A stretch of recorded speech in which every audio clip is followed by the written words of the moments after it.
¿Y tú de quién eres? El podcast de Elisa González y Jesús Barranco.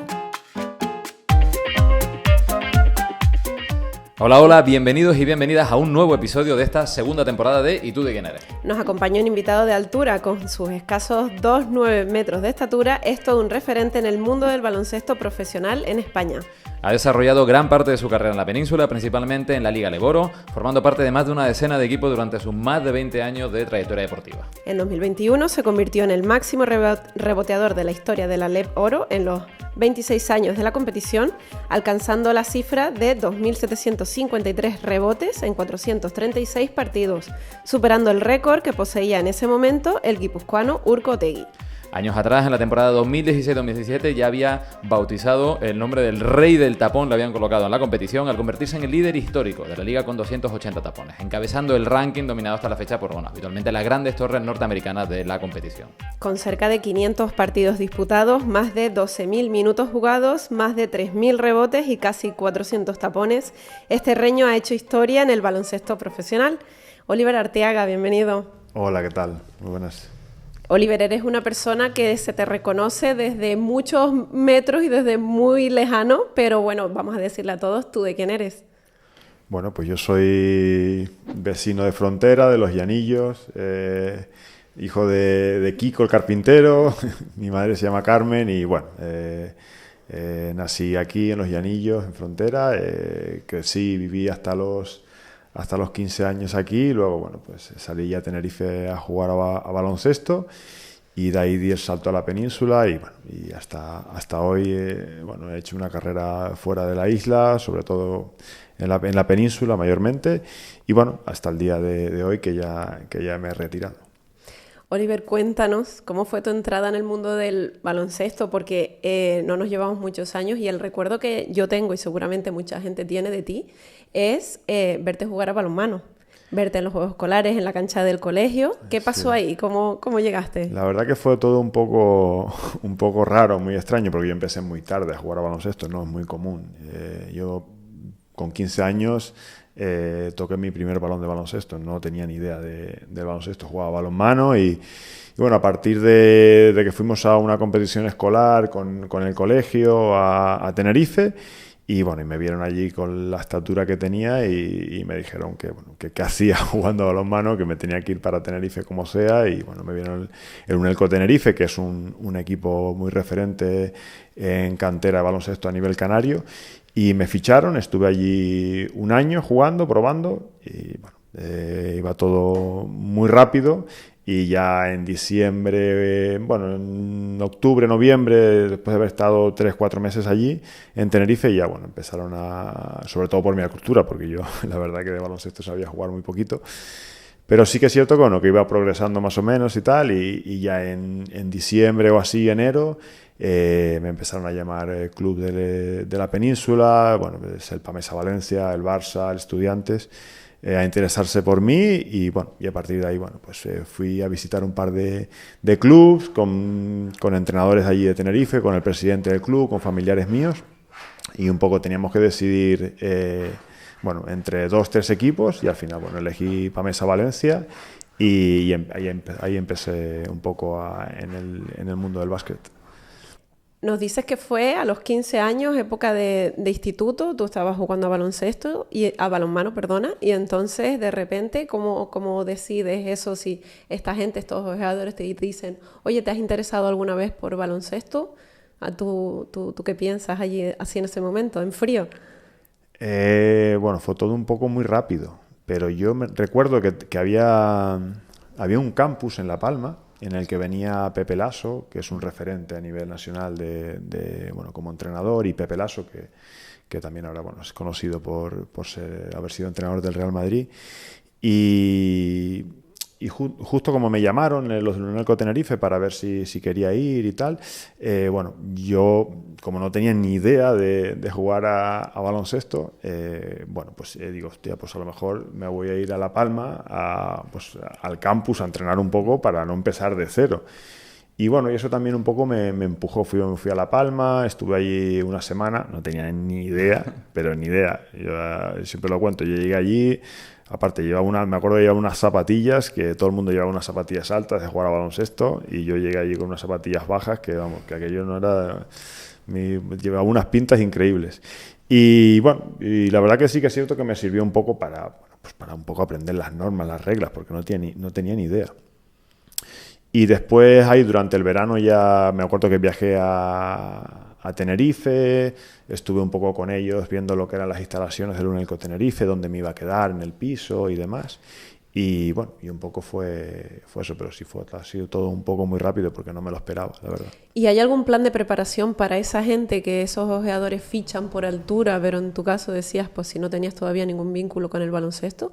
¿Hay alguna diferencia a la hora de entrenamiento? No, bueno, ellos al final te ven por lo alto que eres. Uh-huh. El otro día cuando estaba en Tenerife y fui a visitar a Sergio Rodríguez a su campus, y allí estaba la chica que me vio a mí en Arona cuando fui y me comentaba, porque bueno, después cuando jugué yo allí en Tenerife ella era la delegada de mi equipo, y me comentaba un poco cómo había sido todo, ¿no? Y me decía, ¿no? Yo cuando estábamos en Temple, porque eran unos juegos escolares y estábamos todas las modalidades todas las disciplinas deportivas. Y ella comentaba que me había visto caminando por Temple, por la urbanización, y de repente vi un chico muy alto. Y fue y se lo dijo a los entrenadores y al presidente del Unelco Tenerife, que estaba diciendo, oye, mira, que acabo de ver un tío muy alto y me han dicho que juega balonmano. ¿Cuánto mide? Mucho, 2 metros. Y le dijo, estarás equivocada o algo por el estilo. Y claro, y ahí fue cuando ellos al día siguiente me fueron a ver jugar a balonmano y vieron que sí que es cierto que medía mucho y demás. Y así fue un poco ella como me contó que me había visto. Ella había sido la que me había visto por primera vez allí en Temple. Ellos frotándose las manos, ellos no tuvieron nada que ver con el partido que hiciste de balonmano, sino allí mirando.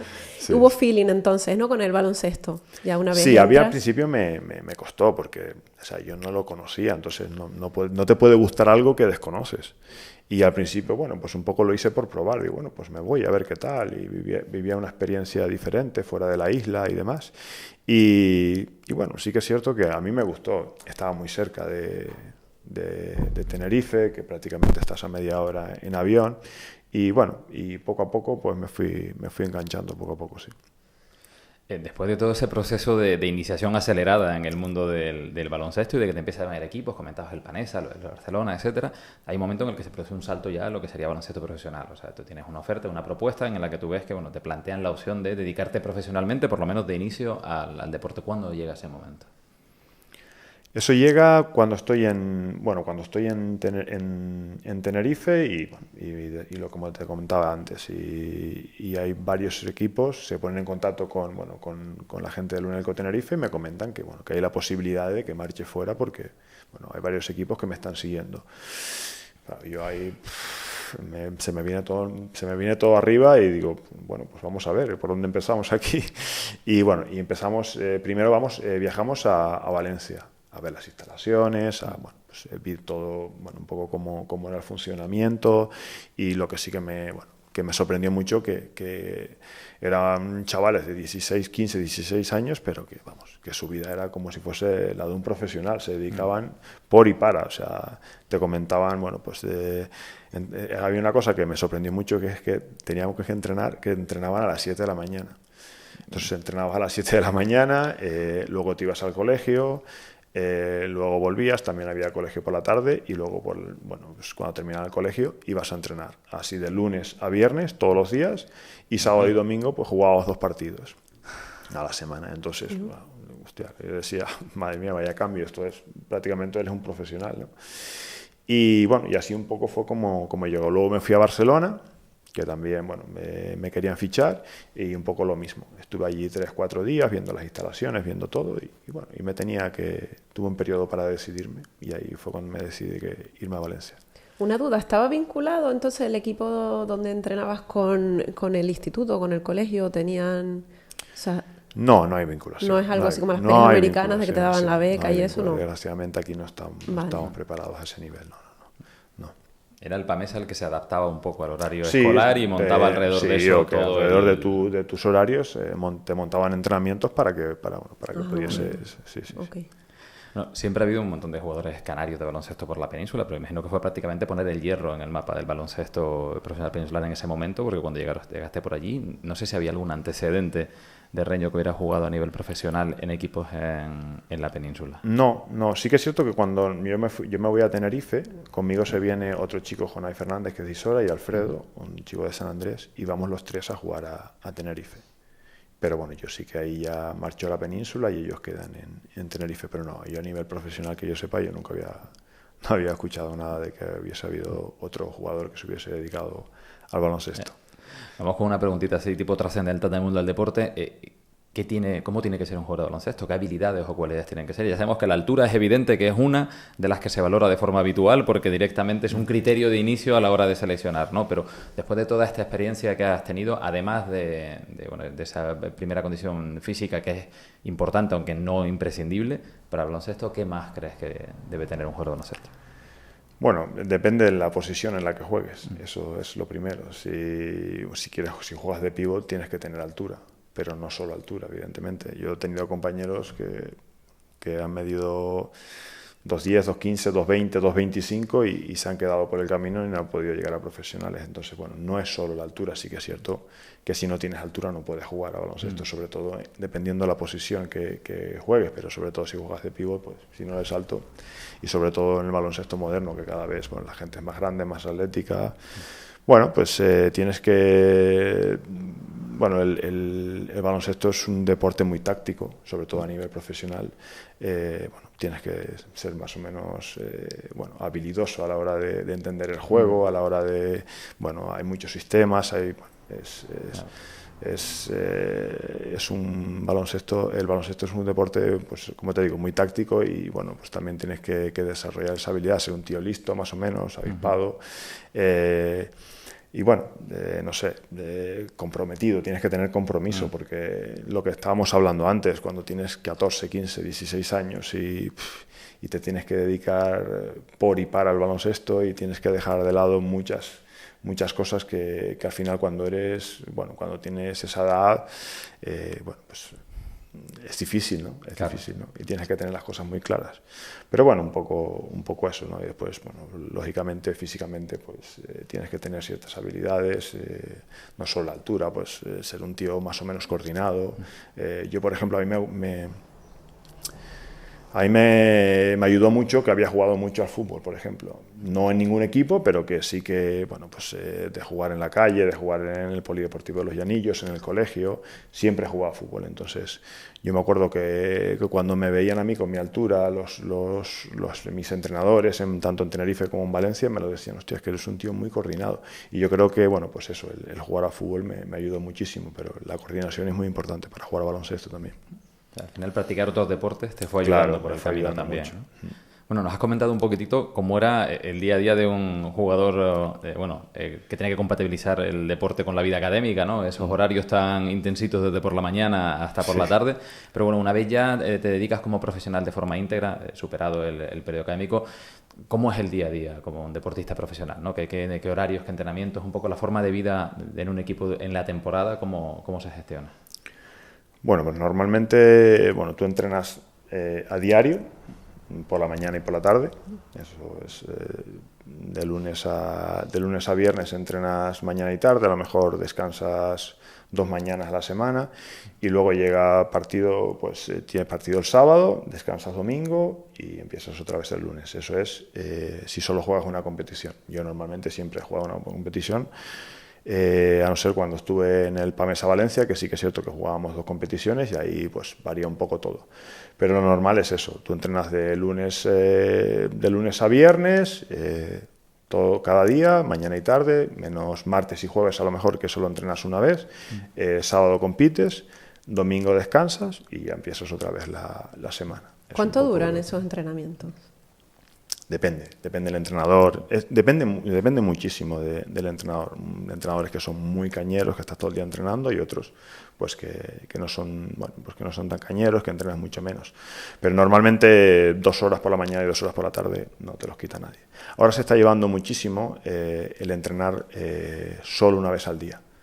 Llevan 2-3 años en las que, por ejemplo, nosotros en Oviedo los últimos 3 años solo entrenábamos por las mañanas, pero claro, entrenas de 9:30 a 1:30, 2 menos cuarto, más o menos. Aumentando el horario. Sí, aumentando el horario.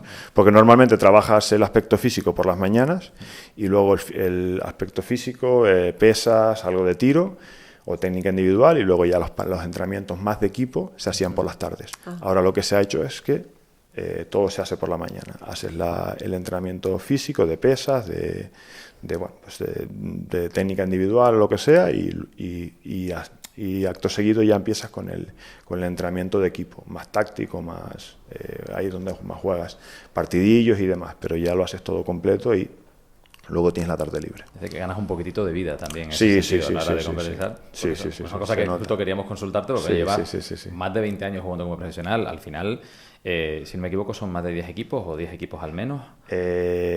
Creo que el otro día saqué la cuenta, que me lo preguntó mi hija mayor, y creo que son 3 equipos. Sí. 3 equipos. 3 equipos, sí. Fichajes, cambios, moverse de ciudad en ciudad, a veces periodos más largos, otras veces con mucha movilidad, dependiendo de la temporada. Eso a nivel personal, familiar, tener una vida gestionada y equilibrada tiene que ser complicado. ¿Cómo se gestiona eso? Es difícil. Lo que pasa que, claro, yo cuando ya tuve familia, que tenía mis hijas, pues te cambia todo. Entonces, bueno, ya no puedes hacer las locuras que hacías antes, porque yo he sido un jugador que he cambiado muchísimo de equipo, muchísimo. Llegaba un verano, tenía contrato y a lo mejor tenía una cláusula y, bueno, y la podía ejecutar y bueno, pues por diferentes razones, bueno, pues he jugado en muchísimos equipos, he cambiado y bueno, pero bueno, ya cuando tienes familia, cuando tienes hijos, pues evidentemente bueno, pues lo valoras muchísimo más esas cosas e intentas tener más o menos intentar tener una estabilidad, como ha sido los últimos 6 años en los que he estado en Oviedo, ¿no? Ya con familia, e intentas, bueno, pues sobre todo por ello es tener una estabilidad. Disfrutaste un poquito, digamos, de la movilidad mientras no tenías ningún compromiso a ese respecto, y luego pues vas cambiando un poco la forma. Sí, jugué, bueno, ya te digo, bueno, imagínate, llevo 22 años estuve 22 años como profesional y los 6 últimos estuve en Oviedo y he jugado en 13 ciudades diferentes, pues te puedes imaginar las veces que he podido cambiar. Sí. Hasta llegar a Oviedo solo había jugado 2 años consecutivos en Manresa, en ACB, sí. Vale. El resto siempre he estado cambiando. He vuelto a repetir por ejemplo, Zaragoza jugué un año y luego volví a repetir, Palencia igual, pero en 2 años consecutivos, hasta llegar a Oviedo, solo había jugado en Manresa. Madre mía. Nos comentabas además el tema de las cláusulas, ¿no? Los contratos a la hora de moverse. ¿Cómo se mueve un poco el mundo de los fichajes a ese nivel? Todo es con representantes, sí. Yo he tenido siempre toda la vida mi representante y bueno, y ahí es donde un poco cuando acaba la temporada, bueno, pues te reúnes con él y bueno, hombre, siempre estás en comunicación con él. Y cuando termina la temporada, pues bueno, un poco haces balance y dices, bueno, qué idea tienes, bueno, qué estás dispuesto a hacer, que te quieres ir al extranjero, bueno, y es un poco lo que hablas con él, y lo que pasa es que, bueno, que de repente te puede llegar una oferta buena y como me pasó, bueno, en diferentes momentos, ¿no? Termina la temporada, pensar que me voy a quedar en un sitio para el próximo año porque tengo contrato, pero tengo una cláusula y a los 15, 20 días de estar de vacaciones, pues te llaman y te dicen, mira, hay este equipo que te quiere fichar, que con estas condiciones, te llama el entrenador, de tal, y bueno, pues al final tienes una cláusula, la ejecutas y te vas al otro equipo, ¿no?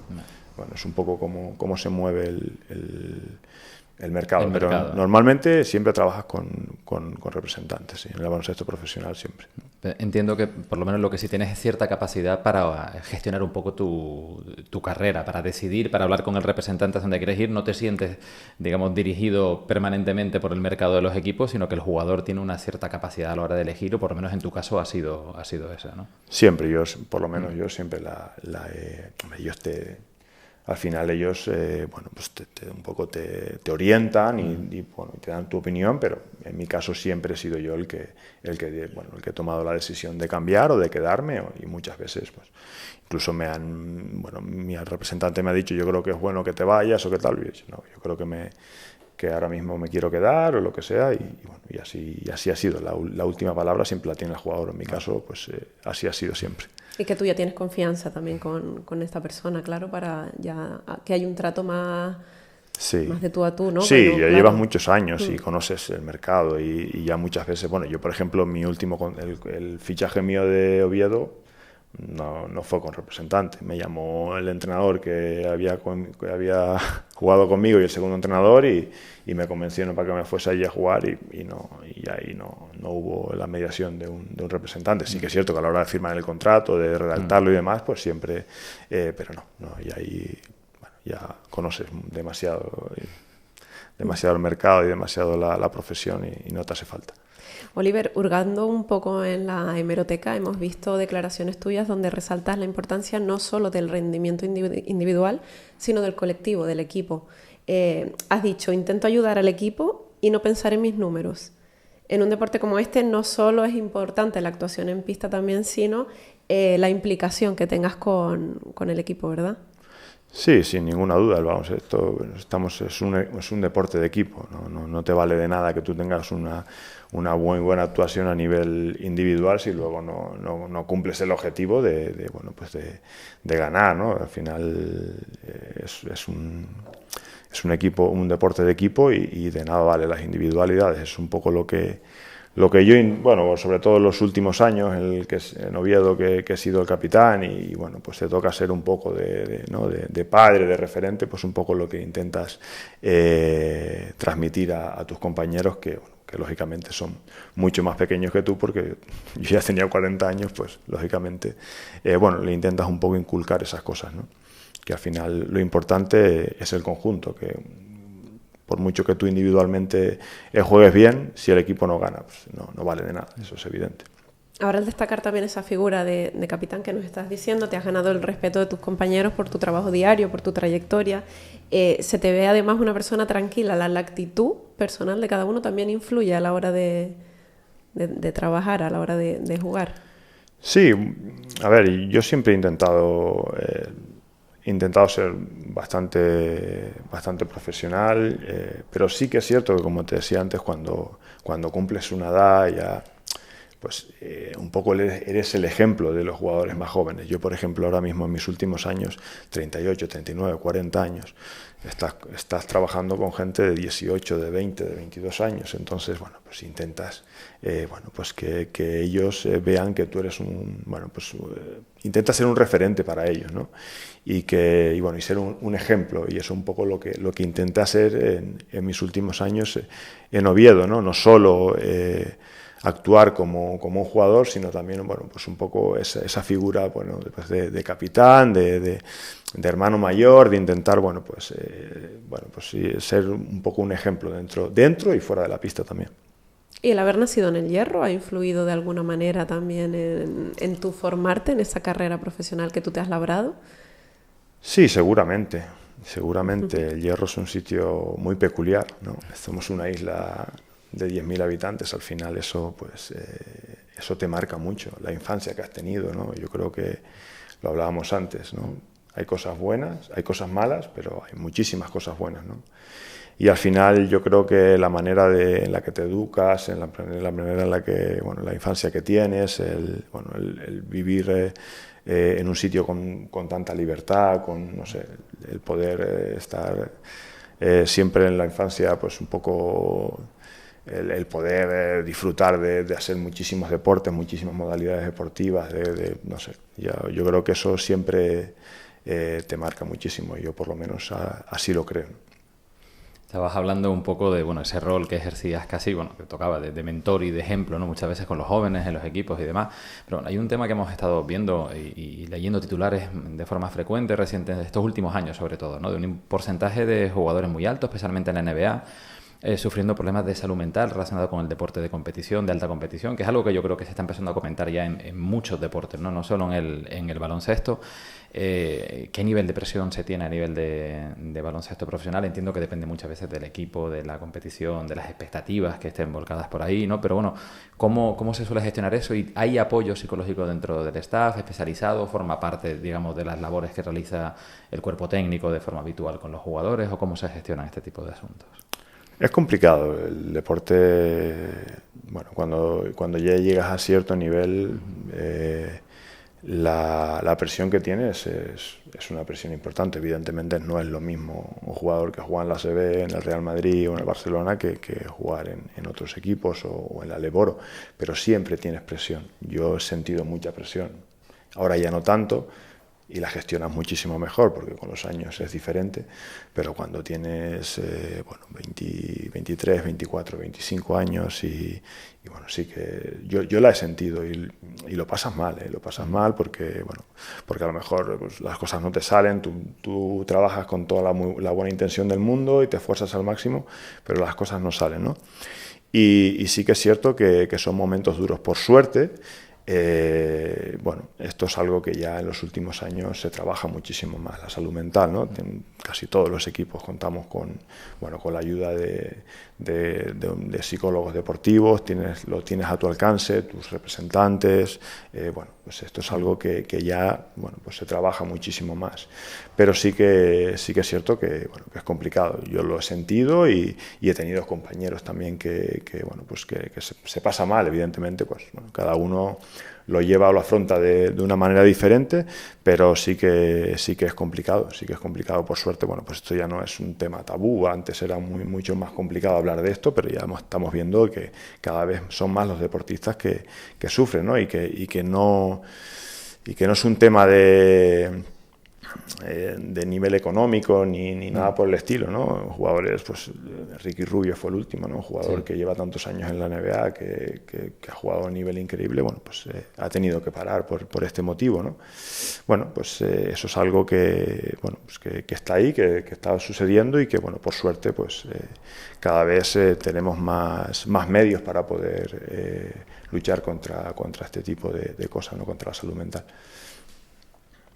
Y en tu caso, ¿cuál es el secreto para llegar a los 40 y mantenerte todavía en la élite de este deporte? Yo creo que es la ilusión por trabajar, la ilusión por entrenar, por estar bien, por sentirte bien. No sé, yo nunca pensé que fuese a jugar hasta los 40 años, sinceramente te lo digo. Yo siempre decía, 33, 34 años y ya lo dejo. De hecho, yo tuve un pequeño, pues estuve a puntito ahí en el 2017 de dejarlo. Y yo creo que fue un poco el entorno que tenía en Oviedo, yo creo. Me sentía muy cómodo trabajando, las cosas iban bien, físicamente me han respetado siempre mucho las lesiones, gracias a Dios. Y bueno, pues parecía que cada año podía ser el último, pero bueno, siempre estaba ahí, me ilusionaba, estaba contento. No sé, yo tenía ilusión sobre todo en el día a día. Por ir a entrenar, por estar con mis compañeros, y al final eso un poco es lo que te da, y sobre todo eso, ¿no? El encontrar también bien físicamente, porque si no estás bien físicamente pues es muy complicado, ¿Y has coincidido que se pierda esa ilusión más joven? ¿Has coincidido gente que tú has visto que se haya quedado eso, que haya llegado a donde tú estás contigo y se haya quedado por el camino porque pierden esa ilusión? Sí. Bueno, hace escasamente un par de meses, un compañero que jugó conmigo en Oviedo y que estuvo aquí en El Hierro, por cierto, visitándome, se retiró con 23 años. Con 23. 23 años, sí. Se cansó del baloncesto, dice que ya no le llenaba y había terminado de estudiar su carrera y se ha dedicado a otra cosa y está la mar de feliz y muy bien. Hablé con él el otro día, me dijo que estaba encantado, que venía para Tenerife el próximo mes y que estaba muy bien en su nueva vida. Se cansó del baloncesto y lo dejó. Bueno, esto puede pasar. A nivel de récords, prácticamente, tienes varios MVP de la Leboro. En 2017 ya te conviertes en líder histórico de tapones con 280 y surge ese título del rey del tapón. En la 2021 te conviertes en el máximo rebotador histórico de la competición de la Leboro en sus 26 años de historia. Estabas hablando antes un poco ya casi de una perspectiva de un final de una carrera como jugador, ¿no? Pero así en retrospectiva, ¿cómo valoras todo lo que has conseguido y el legado y el camino, ¿no? para recorrer eso? ¿Cómo lo ves ahora cuando va finalizando este proyecto? Pues que he estado muchos años jugando. Eso es lo primero, que al final cuando juegas hasta los 40 años, bueno, pues es más fácil. Ayuda muchísimo a conseguir todos estos récords. Pero bueno, esto significa pues que al final llevas muchos años jugando, que me he mantenido jugando siempre a un nivel alto en lo que es la Liga Leporo. Y, hombre, al final es un orgullo, ¿no? Al final son números, es algo anecdótico, pero bueno, sí que es cierto que queda ahí, que oye, pues sí que es bonito, ¿no? Que te recuerden un poco porque, bueno, por haber conseguido todo este tipo de récord, pero bueno, sobre todo por eso, yo creo que por haberme mantenido durante tantos años jugando a un nivel más o menos alto siempre. Y entonces, ya nos adelantabas un poquito, llega el verano de 2017, te ficha el Oviedo, tú le dices a tu mujer 1 año y me retiro, y pasas allí 6 maravillosos años. Sí. ¿Es el equipo donde más años has estado? Sí. Anteriormente solo había jugado en Manresa 2 años. El resto siempre había estado solo una temporada. Sí, fue muy curioso porque, bueno, yo termino de jugar en Melilla, sí, que fue recordar, sí, termino de jugar en Melilla y, bueno, había sido un año muy bueno para mí, pero yo los últimos 2 meses tengo un problema en la rodilla y, bueno, no puedo jugar a un buen nivel y nos metemos en playoff y yo los playoffs no los puedo jugar, se me inflamaba un poco la rodilla. En Melilla siempre teníamos la peculiaridad, claro, que teníamos que viajar en avión y con la altura, la presión, pues tenía muchos problemas en una rodilla, sobre todo al final de temporada. Y bueno, pues, termina la temporada, yo ahí no termino muy a gusto, llega el verano, nace mi segunda hija, bueno, empiezan las cosas que me llegaban, las ofertas que me llegaban. Bueno, pues no me gustaban mucho, ni a nivel deportivo ni a nivel económico. Es cierto que, claro, yo ya tengo una edad, termina sin jugar los dos últimos meses de competición, pues evidentemente los clubes, pues, bueno, se les enciende ya un poco la alarma. Este chico pues no lo vamos a fichar porque, bueno, nos puede dar problemas a nivel de lesiones y demás, ya tiene una edad y era complicado, entonces pues tampoco me llega muchas ofertas. Entonces, bueno, yo incluso en casa con mi mujer se lo planteo, digo, mira, yo creo que me voy a retirar ya este año y, bueno, lo hablamos y tal, y yo no estaba del todo convencido porque no me había hecho la idea todavía que me iba a retirar, pero sí que es cierto que hay un momento que pienso que puede ser ya mi momento de retirarme. Y ¿Estamos hablando con qué edad, perdona? Con 34 años, sí, ya es una edad normal para retirarte. Y ahí sí que es cierto que, bueno, pues recibo la llamada de un compañero, un chico que había sido compañero mío, que era el entrenador del Oviedo Baloncesto, y su segundo entrenador, que también había sido compañero mío. Habíamos jugado juntos en Manresa. Y bueno, un poco así, fue todo muy poco serio también, porque no fue ni por medio de mi representante ni nada, y me dijo, bueno, pues mira, joder, vente, que aquí vas a estar muy bien y tal, y bueno, es una ciudad muy chula para vivir, vas a estar muy cómodo con la familia, con tal, y bueno, yo le tenía un poco de respeto al ir con mi hija ya, la segunda recién nacida y demás, y entonces le digo, mira, dame 24 horas para... Me lo voy a pensar, dame 24 horas y yo si sigo jugando, ficho con vosotros. Venga, vale, lo hacemos así. Y bueno, al final lo decidimos, pues venga, vamos y juego mi último año. Le dije a mi mujer, te prometo que ya este es el último año.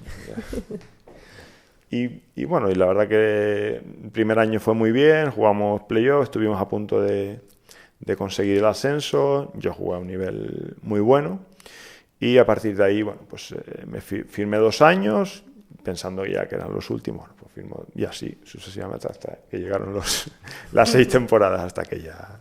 Pues, ¿Y tu mujer era partidaria de que te retirases? ¿Ella te decía, bueno, pues tira un poquito más? ¿O en qué sintonía también estaba así contigo? Al final, cuando estás siempre, bueno, tienes la balanza, ¿no? Y está un poco todo, por una parte quieres volver porque ya son muchos años, te fuiste con 15 años, llevas, bueno, muchos años por ahí lanzando de un momento a otro, sabes que el momento va a llegar y entonces dices, pues mira, de alargarlo 2-3 años más, pues vamos.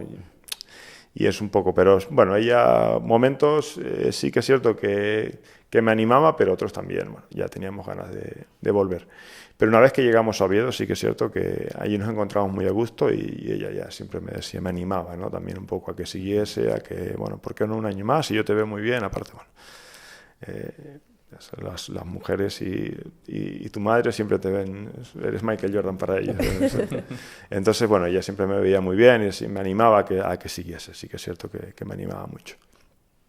Y entonces ya sí tomas la decisión de retirarte, ¿no? Cuando ya llega ese momento en el que tú ya te sientas y ya sí lo decides y ya lo ves ya algo que está ahí, que ya tomas esa decisión. Yo cuando ya firmo el contrato bueno, sabía un poco que podía ser el último año. Yo por lo menos ya lo tenía en la cabeza, ya que tenía que ser el último año. Lo que pasa es que, bueno, fue un verano de muchos cambios en el club. Cambio de entrenadores, ahí cambió todo el mundo, el único que quedé fui yo. Y un poco me veía en la obligación de seguir un año más, porque decía, joder, si encima me voy yo, esto va a ser todo el mundo nuevo aquí. Entonces, bueno, hice el esfuerzo un poco, me quedé un año más y siempre tenía un poquito en la cabeza de que ya era mi último año y así, bueno, ya lo habíamos hablado. Y conforme empieza la temporada, pues, y se van dando los acontecimientos, ahí ya sí que ya dije, ya aquí ya es el último año, porque bueno, estaba siendo un año muy difícil al nivel de resultados, jugando muchísimos minutos, una media de 26, 27 minutos por partido, y notaba muchísimo desgaste físico en el día a día, en los partidos, muchos minutos, y ahí ya empecé a ver que ya creía que era el último año. Al final, bueno, un poco me costaba muchísimo, sobre todo jugar los partidos fuera de casa. Y hubo un partido que fuimos a jugar a Lleida, que tuve unas sensaciones jugando, unas sensaciones muy malas, y ya cuando llegué le dije a mi mujer, mira, ya este año, y ahí ya se lo comuniqué a mi familia y demás, y ahí ya tomé la decisión de que iba a ser ya el último año. Tuviste en este último año la mala suerte de que, bueno, no pudiste acabar la temporada, sí, ¿no? Por culpa de una lesión, el equipo, bueno, peleando por la permanencia. Además, como decías, un año complicado a nivel de resultados, pero además tienes la mala suerte, bueno, de no poder finalizar a lo mejor jugando como te habría gustado. A lo largo de tu carrera, ¿cómo ha sido el tema de las lesiones? ¿Te han respetado? ¿Cómo gestionaste esta última también? Porque, bueno, interrumpía un poco a lo mejor ese final de trayectoria de una forma más orgánica, más natural, ¿no? Sí, bueno, yo he tenido muchísima suerte con el tema de las lesiones. Nunca he tenido lesiones graves. Yo creo que la más grave fue esta última que he tenido y tampoco es una lesión demasiado grave. Pero esta sí que fue cruel porque el momento, o sea, nos estábamos jugando el descenso, encima yo sabía ya que era mi último año y el no poderme retirar en la pista, pues hombre, evidentemente fue duro. Al final vas a jugar un partido y piensas, me lesioné, pero no pensé que fuese tan grave. Quedaban 4 partidos para terminar la temporada. Y bueno, me hice unas pruebas, una resonancia. Yo, como te digo, no pensé que fuese algo grave. Y bueno, cuando vas el lunes a dejar a tus hijos al colegio, pues te llaman y te dicen, mira, que tienes una doble fractura en la mesa tibial y que no vas a volver a entrenar. Entonces, bueno, ahí sí que es duro, porque sabes que no te vas a poder retirar en la pista. Pero bueno, tardas en asimilarlo, lógicamente, pero bueno, cuando ya te das cuenta que, bueno, pues que de alguna manera tiene que ser y que ha sido así y ya está, y no pasa nada. Entonces, bueno, ahí ya cambias un poquito el chip, intentas ayudar un poco a tus compañeros desde fuera, porque al final, bueno, pues es lo que puedes hacer, no puedes hacer otra cosa. Y bueno, y por suerte acabamos salvando la categoría y bueno, y no fue del todo, digamos, bueno, podría haber sido peor, vaya. Claro. Un alivio por lo menos el que te vas sabiendo que el equipo quedó pese a esa... poderme retirar sabiendo que, bueno, que el equipo mantuvimos la categoría y que, bueno, pues que al final eso, quieras o no, pues es un alivio muy grande. Sí. Bueno, sin embargo, también otra buena noticia que fue la retirada de tu camiseta, ¿no? El número 12 cuelga ya del pabellón del Oviedo. Sí, la verdad que fue un poco todo por sorpresa porque penúltimo partido de competición, no, a falta de 2 partidos en casa, bueno, el presidente acabó el partido, cogió el micrófono y dio la noticia de que, bueno, pues de que me querían retirar la camiseta, el número 12, y bueno, y que quedaría para siempre en lo alto del pabellón. La verdad que, bueno, lógicamente es un orgullo muy grande y es algo que, bueno, pues que le agradezco mucho el gesto que ha tenido el club, porque evidentemente para mí es muy importante, ¿no? Y ese día no solo te vimos arropado por tu familia, por tu mujer y tus hijas, sino que también una gran marea blanca acudió, ocupó las gradas, que nos llegó también aquí al Hierro. ¿Cómo fue? ¿Cómo lo viviste? ¿Qué sentiste? Sentí, tenía mucha tensión, porque nosotros nos estábamos jugando el descenso, entonces, bueno, era... Yo pensaba, digo, vamos a ver, como perdamos y descendamos, esto va a ser un drama. Ellos estaban, Oliver. Sí, esto va a ser un drama, pero sí que es cierto que yo lo he llevado por dentro, pero ya cuando ganamos el partido y salvamos la categoría, ya eso fue, vamos, la euforia máxima. Pero sí que es cierto que lo viví con muchísima tensión. El día anterior, incluso el mismo día del partido, fue un momento de muchísima tensión porque nos estábamos jugando muchísimo. Pero ya cuando ganamos y el acto y demás, la verdad que salió todo muy bien, muy contento, sobre todo, ¿no? Por la gente, por mi familia, todos mis amigos, la verdad que lo pasamos muy bien. Fue un día, vamos, inolvidable, sin ninguna duda. Pero bueno.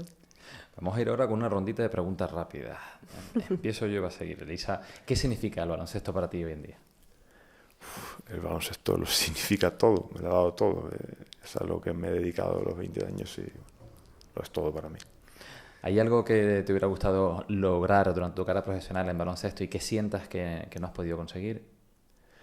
Me hubiese gustado jugar más años en ACB. Me hubiese gustado, sí. ¿Cuál crees que ha sido tu mayor éxito en el baloncesto profesional? Aquello que tú valoras como tu mayor éxito.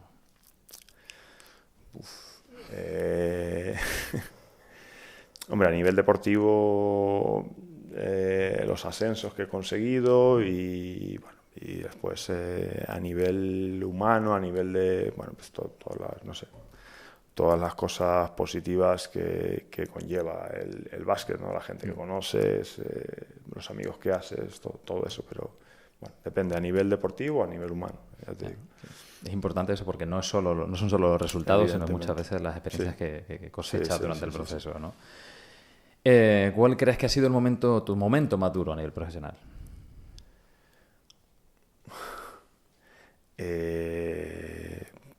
A nivel profesional, varios.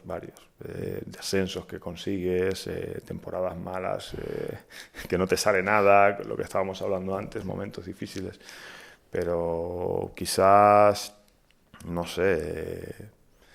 el descenso con el CAI Zaragoza, por ejemplo, de ACB al Eporo fue duro. La temporada creo que fue de 2008-2009. Completa esta frase, Oliver. Es imposible jugar baloncesto si no eres...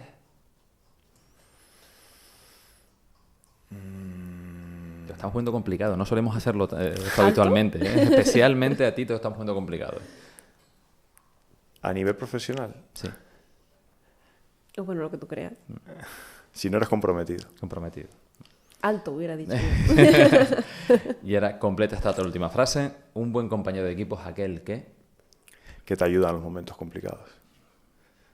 Seguimos con las preguntitas cortas. ¿Un recuerdo imborrable de tu carrera? Mi retirada. La retirada de mi camiseta. ¿Qué hace Oliver cuando no está jugando, entrenando? Con mi familia, con mis hijas. Sí, paso mucho tiempo con ellas. ¿Qué otro tipo de deporte sigues o practicas? Casi todos. Practicar, ninguno porque no podía practicarlo por si me lesionaba, pero sigo todos los deportes. El fútbol me gusta mucho, Fórmula 1, muchos deportes, el tenis, me gusta mucho, soy bastante aficionado a muchos deportes. ¿Has probado el pádel? Sí que he jugado al pádel, sí que he jugado al pádel. Tenías que decirlo, ¿verdad? Sí, sí. Ya lo verás enganchado. Pero como te podrás imaginar, un tío de 09 jugando al pádel es un poco... Complicado hacerte un poco globitos. complicado. ¿Quién dirías que son las 3 personas que han sido más influyentes para ti o más importantes en toda tu trayectoria profesional?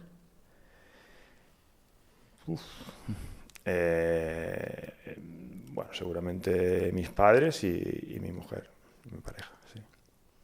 ¿Y un deseo para el baloncesto español en 10 años? El baloncesto español, bueno, pues, goza de una gran salud.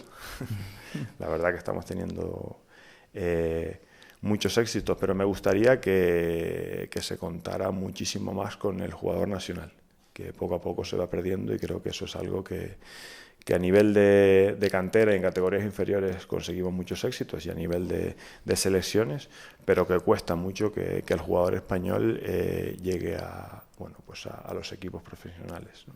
Muchas veces, no sé el por qué, pero los clubes, los equipos se tiran más quizás por jugadores más extranjeros que mirar el producto nacional. Me gustaría ver muchísimos más jugadores nacionales en el baloncesto.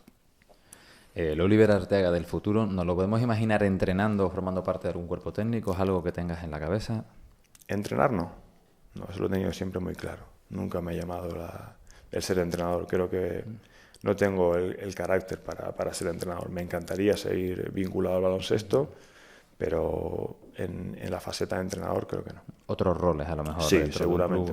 Me gusta mucho la dirección deportiva y, bueno, de hecho, pues me he hecho un máster el año pasado en dirección deportiva y, bueno, me gusta mucho esa faceta. No, pues casi nos estás adelantando porque tienes un montón de vida todavía por delante, por fortuna. Sí. Entonces, ¿qué planes tienes, aparte de este retorno un poco a las islas? Ya nos estás comentando que además te has estado formando paralelamente a nivel académico en el ámbito del deporte. ¿Qué idea tienes? ¿Tienes algún plan que nos puedas contar? No, bueno, ahora de momento descansar. Me gustaría seguir formándome en este aspecto y bueno, sobre todo eso. El primer año me gustaría un poco descansar y intentar disfrutar de la familia, que llevo muchísimos años fuera y bueno, pues es algo que siempre he tenido en mente. Que cuando me retirase pues iba a intentar tener un añito por lo menos para descansar y para disfrutar de los míos. Y como te digo, bueno, pues el seguir formándome y bueno, pues y ahí intentar encaminar un poco mi vida post baloncesto. Tu carrera profesional te ha mantenido lejos de tu isla, del Hierro, pero sin embargo siempre intentabas volver a pasar semanitas, a pasar un tiempito. ¿Qué suponía esa vuelta a la isla para ti? ¿Necesitabas esa recarga de pilas? ¿Necesitabas esa desconexión? Sí, el volver al Hierro siempre era, bueno, al final tengo toda mi familia aquí, tengo muchísimos amigos de la infancia, y el volver al Hierro pues es reencontrarte con toda esa gente, ¿no? Y un poco lo que dices tú, recargar pilas. Los primeros años era muy complicado porque venía mucho tiempo, a lo mejor venía un mes y medio, y luego el volver era muy complicado, se me hacía siempre muy difícil.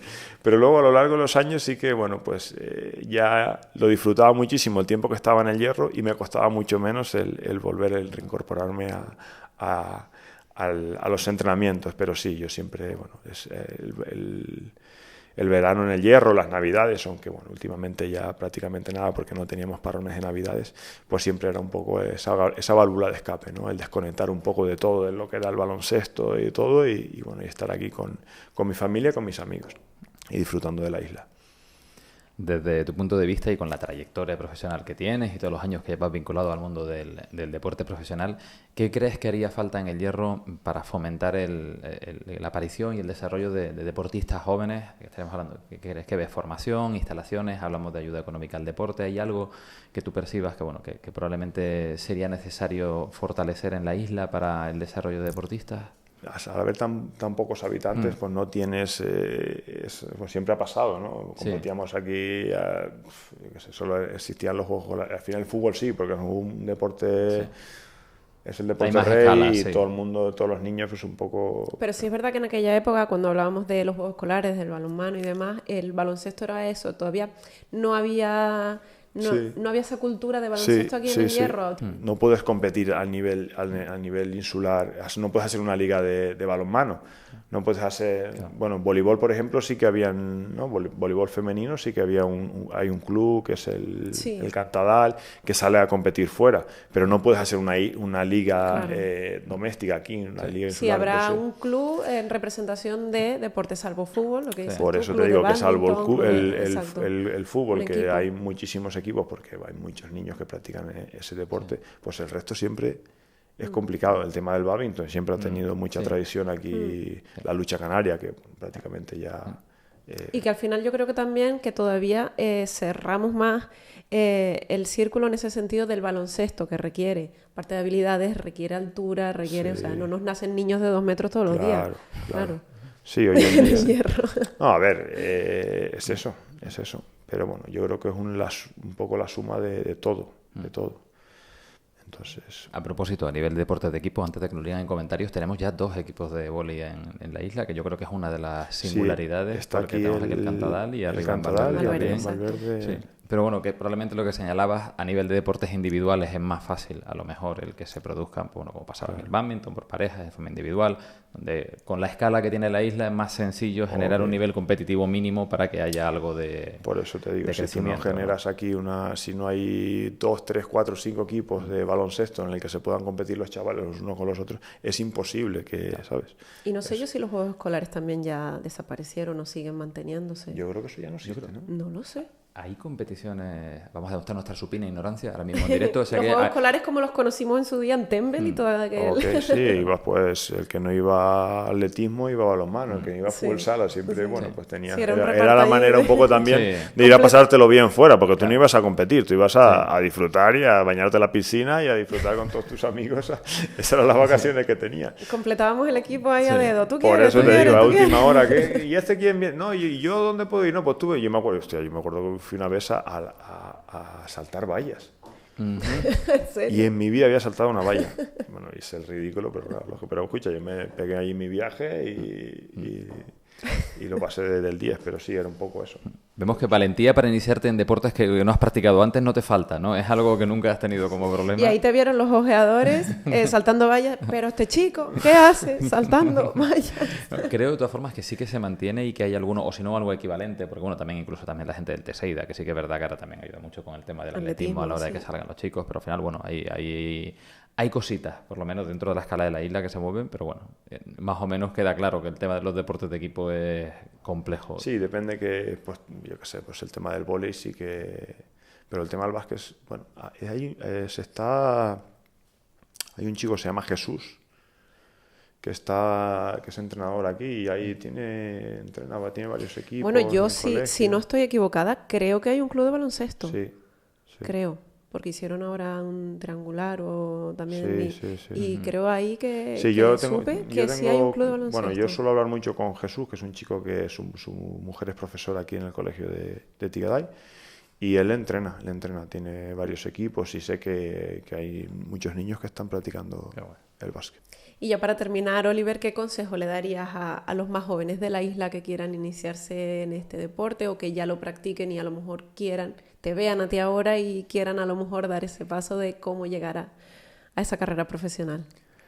Bueno, pues que entrenen mucho, que se lo pasen bien, porque eso al final es lo más importante de todo cuando eres joven y estás en esas edades iniciándote en un deporte. Lo importante es encontrar el deporte que te llene y que te guste, ¿no? Yo que tengo una hija de 10 años, es un poco lo que les digo. Empezó jugando a baloncesto en Oviedo y al año me dijo que, bueno, pues que oye, que papá, que a mí no me divierte jugar a baloncesto, y pues yo no pasa nada.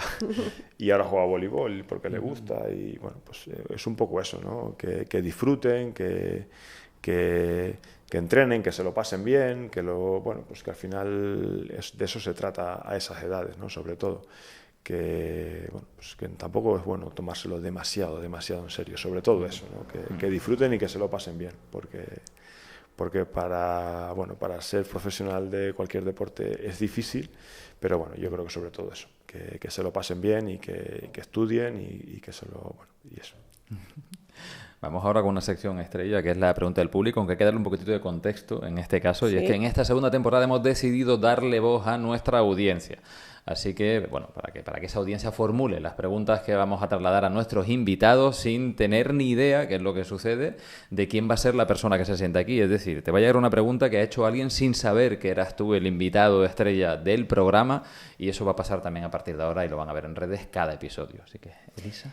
Inaugura este espacio una pregunta de Flor Ángeles Hernández, Oliver. Te pregunta, nombra 3 cosas que hacer en el hierro que para ti sea de obligado cumplimiento.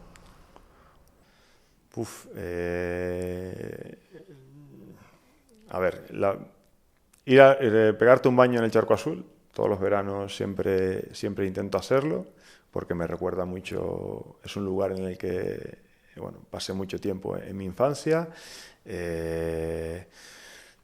Una buena comida familiar, que hacemos muchas comidas familiares a lo largo del verano. Y mira, una cosa que hice el año pasado, que la hice con 2 amigos, compañeros míos de la península que vinieron, y se la recomiendo a todo el mundo, fue ir a bucear. Me pareció una experiencia súper chula. Pues sí, la verdad que sí. Toca regalo. Pues nada, Oliver, toca regalo. Estira la mano, tienes ahí una cajita. Un pequeño detalle para que te lo lleves de recuerdo de tu paso por el podcast de ¿Y tú de quién eres? Muy bien, muchísimas gracias. Para esas comidas familiares, ya tienes taza de ¿Y tú de quién eres? Porque para el charco azul o el buceo no se me ocurre ahora mismo una utilidad, o sea que vamos a dejarlo así. Para ponerle el café, el vinito de pata o todo lo que le puede, lo que te apetezca. Muchísimas gracias. Pues nada, Oliver, ¿qué te decimos? Que muchísimas gracias. Pues nada, muchísimas gracias a vosotros por avisarme, por acordaros de mí, y nada, espero que la cosa haya salido bien. Súper bien.